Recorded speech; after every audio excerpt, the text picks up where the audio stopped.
लोकसभा चुनाव फिलहाल परवान चढ़ चुका है। मध्य प्रदेश में कांग्रेस अपनी शाख बचाने के लिए पूरा दम लगाती हुई नजर आ रही है।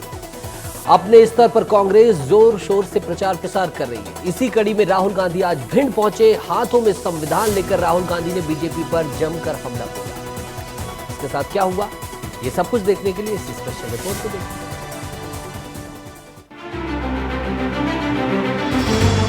दुनिया की पहली सरकार होगी जो हर ग्रेजुएट को, हर डिप्लोमा होल्डर को अप्रेंटिसशिप का अधिकार देने जा रही है।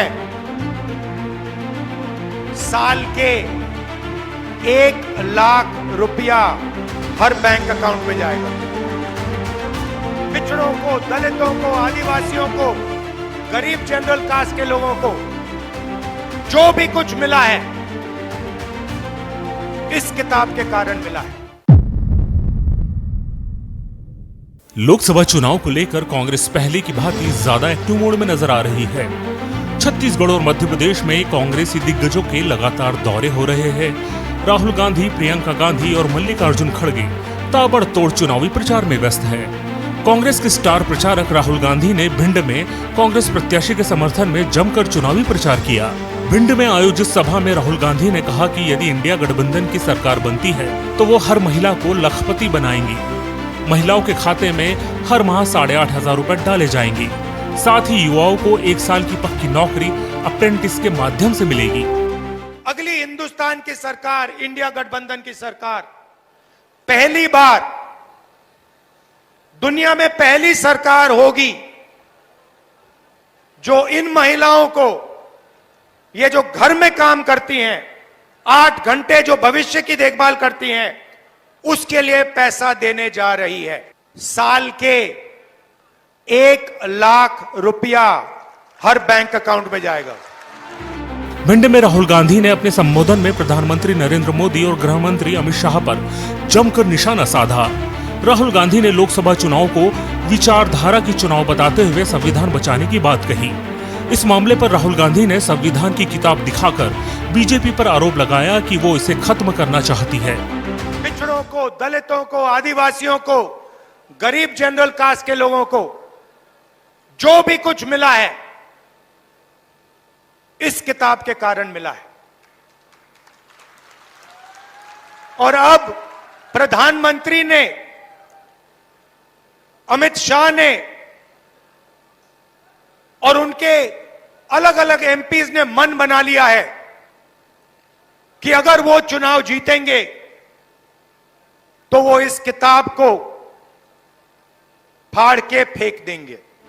भिंड में प्राइवेटाइजेशन को लेकर भी राहुल गांधी जमकर गरजे। उन्होंने कहा कि देश में जो भी प्रगति हुई है सब गायब हो जाएगी। उन्होंने कहा कि बीजेपी चाहती है कि देश को 20-25 अरबपति चलाए। इस संबंध में उन्होंने बीजेपी पर आरोप लगाते हुए कहा कि भाजपा ने उद्योगपतियों का 16 लाख करोड़ का कर्जा माफ किया है, लेकिन मोदी जी ने कभी किसानों के कर्जे को माफ करने की बात नहीं की।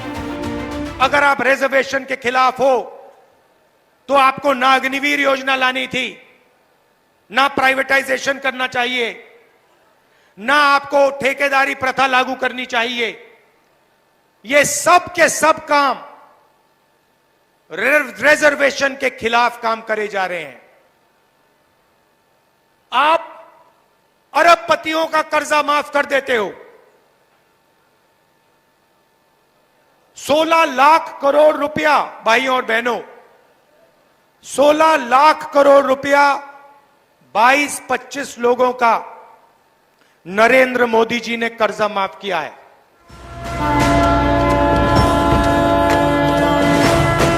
राम मंदिर को लेकर बीजेपी हमेशा कांग्रेस पर हमलावर रही है। इस चुनाव में बीजेपी ने राम मंदिर को एक बड़ा चुनावी मुद्दा उठाया है। भिंड में राहुल गांधी ने आज बीजेपी को राम मंदिर को लेकर घेर लिया। राम मंदिर के प्राण प्रतिष्ठा का जिक्र करते हुए उन्होंने कहा कि उस समारोह में कोई गरीब, किसान, मजदूर और आदिवासी नहीं दिख रहा था। राम मंदिर का इनॉग्रेशन हुआ, सारे के सारे वहां बैठे थे। आपने किसी गरीब मजदूर को देखा? किसान को देखा? कोई था वहां पे गरीब? ना।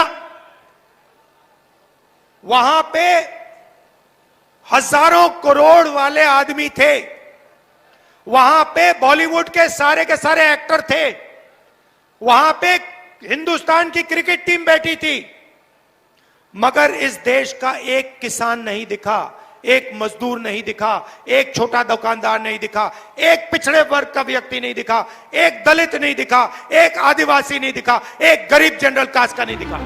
रोजगार के मुद्दे को लेकर राहुल गांधी के संबोधन में एक विशेष सेगमेंट था। राहुल गांधी ने कहा कि देश में 30 लाख सरकारी पद खाली पड़े हैं। इंडिया की सरकार आने पर 6 महीने में इन पदों पर देश के युवाओं को नौकरी दे दी जाएगी। रोजगार के मुद्दे को उठाते हुए उन्होंने कहा कि इंडिया गठबंधन की सरकार दुनिया की पहली सरकार होगी जो हर ग्रेजुएट व डिप्लोमा होल्डर को अप्रेंटिसशिप का अधिकार देने जा रही है। वहीं अग्निवीर योजना का जिक्र करते हुए उन्होंने बीजेपी सरकार की जमकर धज्जियां उड़ाई। दुनिया की पहली सरकार होगी, सुनो, दुनिया की पहली सरकार होगी जो हर ग्रेजुएट को, हर डिप्लोमा होल्डर को अप्रेंटिसशिप का अधिकार देने जा रही है। तो लोगों को